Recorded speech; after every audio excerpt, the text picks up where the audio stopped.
As the saying so famously goes, boys don't cry. Crying, acceptable at funerals and the Grand Canyon. But men, of course, do. So I thought it would be fun to create a video on the moments in TV and cinema that managed to break me down, that made me shed a lot of tears.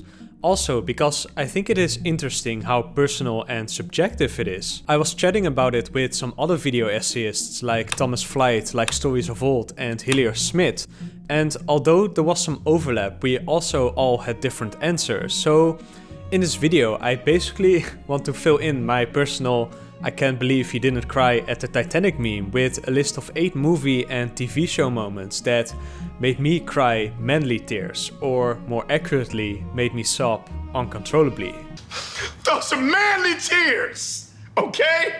Those some manly ass tears right there that you looking at. So let's start off with some honorable mentions. These were moments that definitely made my eyes glisten. And they are also moments that were mentioned by my video essay colleagues, but for me they never turned into full-on crying. At most it was the classic one single tear. Also, before we start, spoiler warnings for every TV show and movie mentioned, both in the honorable mentions and in the list itself. So first up we have Coco, specifically Miguel singing Remember Me to Grandma Coco. And I also have the opening sequence of Up, which I think is one of the most heartbreaking opening sequences in movies, but the emotional impact was slightly lower because it mostly served as exposition, as the backstory. So there wasn't 2 hours of emotional build-up before its tragic ending. Still, it was very powerful and basically a beautiful Pixar short story on its own. Also in honorable mentions I have Schindler's List, the speech at the end where he breaks down because he still feels he could have done more, and I have Forrest Gump, the moment where he cries at Jenny's grave. Now, I know that we have many strong feelings about Jenny and to what extent she deserved Forrest, but this scene of course is more about Forrest than about Jenny, and if you think about it, Forrest throughout the movie is an incredible stoic.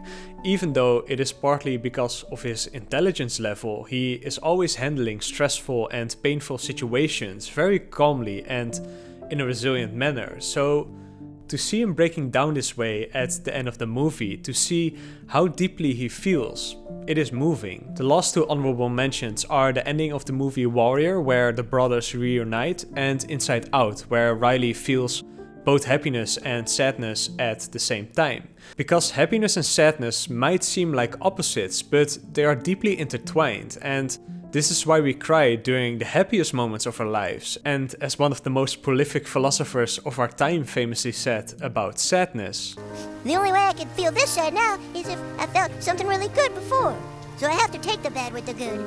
So I guess what I'm feeling is like a beautiful sadness. I guess that sounds stupid." Yeah. No. So let's jump into the list of moments that really broke me. The first movie that I want to mention is 50-50. It would seem that a comedy about having cancer is a hard sell to any studio, but Seth Rogen and his friend and screenwriter Will Reiser did sell it and made a great movie out of it. The movie is based on Will Reiser's own experience getting a rare form of cancer when he was 25, and how he got through it with the support of his friend Seth Rogen. Which is why I think that this dramedy feels so genuine and never falls into cliches and tropes that these kinds of movies often do. Because Rogen and Reiser actually dealt together with the diagnosis in real life as they do in the movie, with the same dry humor but also with the same support in their friendship. And the movie has a lot of laughs, but also some very heavy moments that hit me hard. For example, when Joseph Gordon-Levitt lets out this primal scream of anger and frustration about the unfairness of it all and the fact that he might die, it goes through bone and marrow, as we Dutch people would say.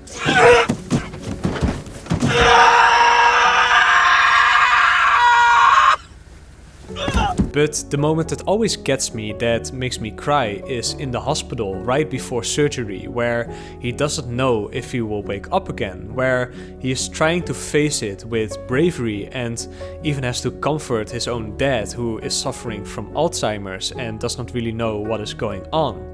But then the doctors let him know that they are going to admit the anesthesia, and he starts having this moment of panic where he realizes that he might not wake up again.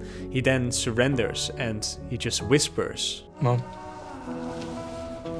Sweetie, you're gonna be just fine.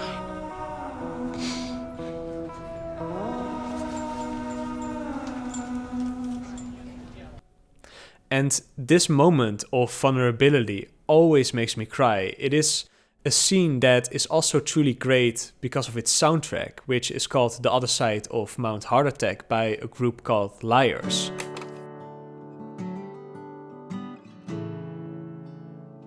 As we are already in a hospital setting, the second moment I want to talk about is the ending of Scrubs. Throughout the 8 seasons, this show has had endless hilarious moments and more than a couple heartbreaking moments. Possibly the most famous one is the funeral of Brendan Fraser's character Ben, but one that always gets me is when Dr. Cox loses multiple patients due to transplants gone wrong, for which he blames himself. Not only his acting in this scene, but also the look on Carla's face is always what stands out to me. The ending of Scrubs, however, is not so much a sad moment as it is a beautiful and hopeful moment. A good ending to a TV show is so powerful because you've not just spent 2 hours with these characters, but often you have spent many years with them and you have followed them throughout highs and lows.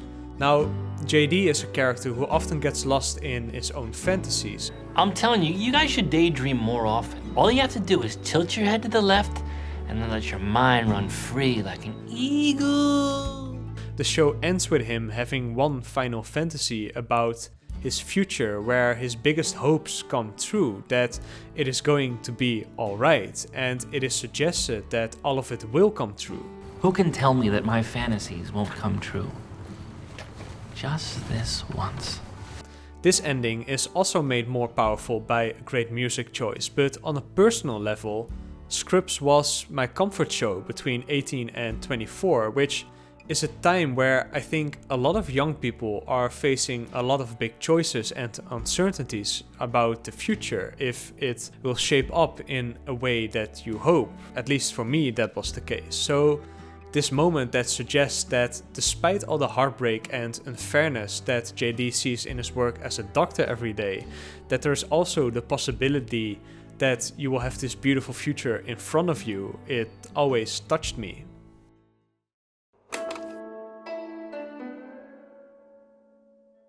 I've said it before and I'll say it again, Avatar: The Last Airbender is way more than just an animated kids show. It is a masterclass in world building, storytelling and character development, and 2 moments in the show that always get me to tears are of course the famous scene where Iroh sings Leaves from the Vine while making a memorial for his son, but also the somewhat less talked about moment where Zuko reunites with Iroh and asks for his forgiveness. But I want you to know, I am so sorry, Uncle. I am so sorry and ashamed of what I did. I don't know how I can ever make it up to you, but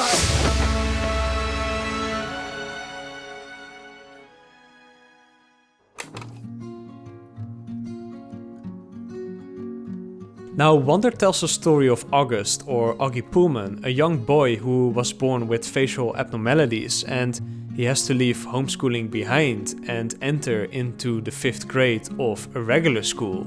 And he has to deal with his new classmates, facing being an outcast and facing the cruelty of bullying. Of course, this is a movie that is designed to pull on your heartstrings, but it does so very effectively and without falling into cliches or too much sappiness, as one movie critic points out. Giving the film credit where it's due, Wonder never cheats in its pursuit of emotion. It is never mawkish or manipulative, and its characters are so well established both in the writing and in the performances that the movie ultimately does the hard work of earning those damp Kleenexes. I think one of the stronger elements of the film is that the story moves beyond the challenges and the hardships that Augie faces, but also focuses on his sister, his mom and dad, and even a little bit on his bully, making it a more complex and better story. Now, high school is hard, and bullying is an extremely tough thing to deal with for many young kids.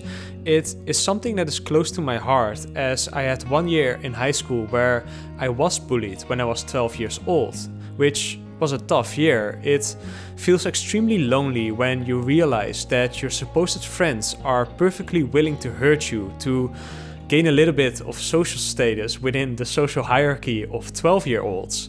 Now, luckily, after a year, I found a new friend group of actually nice kids, and I've had good friendships ever since. These days, however, I'm starting to relate more to Owen Wilson's character as Augie's dad, as me and my girlfriend are slowly starting to think about having children in a couple years, and I think it is heartbreaking to have to send your kid to school knowing that he or she is being bullied every day. And many parents are struggling immensely with the consequences of it, while it is an extremely difficult problem to solve.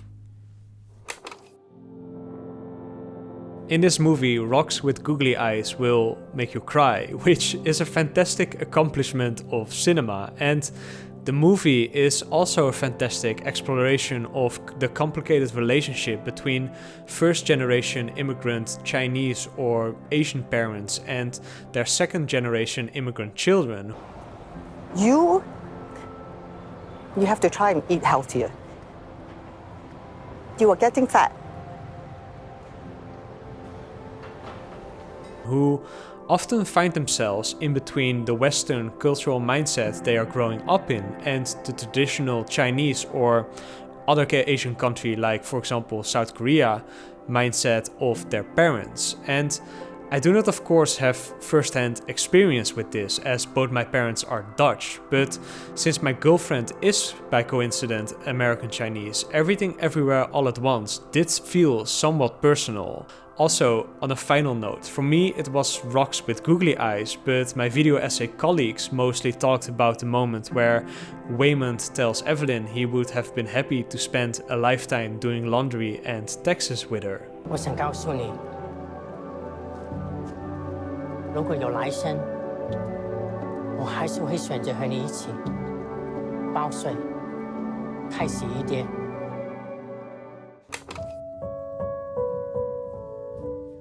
Just like Scrubs, Ricky Gervais's show Afterlife is a dramedy that has the ability to make me cry and then the next moment make me cry with laughter. Although I have seen some negative reviews as well, I think it is probably the best thing that Gervais has brought out. It is one thing to face your own mortality, but it is just as difficult to deal with the grief of losing someone you love more than anything in the world, more than yourself. Now, I think I don't have to explain to anyone that the final 2 spots on this list are about the Goodest Boys. Since I've been a child, I've always had pets, mostly guinea pigs and bunnies, and it was already deeply sad when one of them passed away, with one specifically sweet bunny that also passed away too soon. I even saw my dad cry. But your dog is just an entirely different thing. I mean, few things have brought me more joy in life than getting Charlie a year and a half ago, but the reality, of course, with everyone you love is that someday you will have to say goodbye. The hard thing with dogs is that they will be there as a family member for a significant part of your life, but then they will become old and pass away, while we humans most likely still have many years to go. It is a long time to miss them, and every day when me and my girlfriend wake up, Charlie comes into the room to greet us with so much happiness and enthusiasm, and it is the same when one of us comes home. As we often hear, dogs give us unconditional love without judgment. So we have to try to give our dogs the best lives and as many adventures as possible, because we never know how much time we will have with them. You know how much we love you. you so much. I love you more than anything.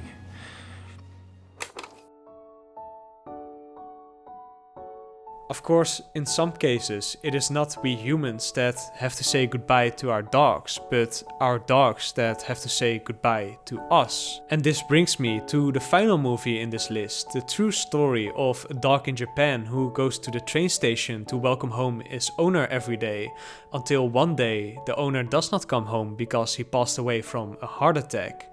Nevertheless, Hachi keeps going to the train station every day, patiently waiting for his owner for 9 years. It is just a gut-wrenching, heartbreaking, but also beautiful movie about friendship and loyalty. And especially the final scenes always make me ugly cry for like an hour straight.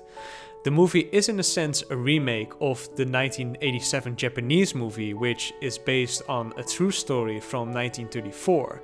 But despite my reservation of the necessity of American remakes, this one does it perfectly. It is extremely well crafted, and the last 20 minutes or so will break your heart in 1,000 pieces with surgical precision, but it does so in a beautiful and hopeful way. Thank you all for watching. Please comment your I Cried movie and TV show moments below. If you want access to additional perks, you can support storytellers on Patreon. The link is in the description below. And the next video will be about alcohol in cinema, so subscribe if you haven't yet. Thank you all for watching, and I'll see you all in the next one.